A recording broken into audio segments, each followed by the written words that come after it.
क्या चुनाव से पहले ही महागठबंधन में दरार पड़ने लगे हैं? क्या बांकीपुर सीट पर दोस्त ही आमने सामने आएंगे? अगर सहयोगी दल एक दूसरे की दावेदारी नहीं मान रहे हैं तो जनता के सामने एकजुटता का दावा कितना मजबूत होगा? आखिर बांकीपुर की सीट पर ऐसा क्या है कि सियासत का पारा चढ़ गया? नमस्कार, मैं अनुराग चंद्र और आप देख रहे हैं बिंदास बिहारी।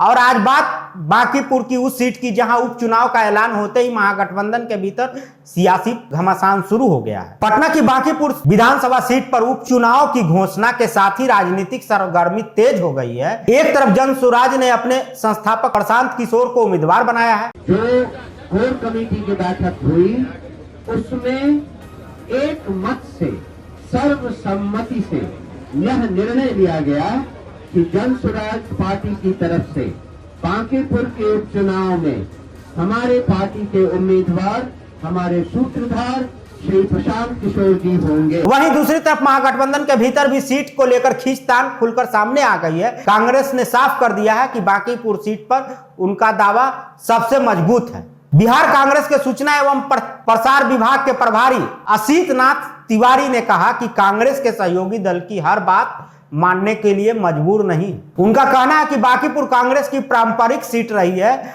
अगर कोई दल बिन सहयोगी से बातचीत किए अपना उम्मीदवारी घोषित करता है तो यह गठबंधन की भावना के खिलाफ होगा। लेकिन कहानी यही खत्म नहीं होती है। दूसरी तरफ मृत्युंजय तिवारी ने दावा किया कि बांकीपुर सीट से उम्मीदवार राजद ही उतारेगी। आशीर्वाद मिल रहा है मुझे और इस बार राष्ट्रीय जनता दल बांकीपुर विधानसभा से जीतेगी। कितनी बड़ी चुनौती? कोई चुनौती नहीं है, सारी चुनौतियां पहले भी थी और फिर भी मैंने फेस किया और बहुत अच्छा समर्थन मिला।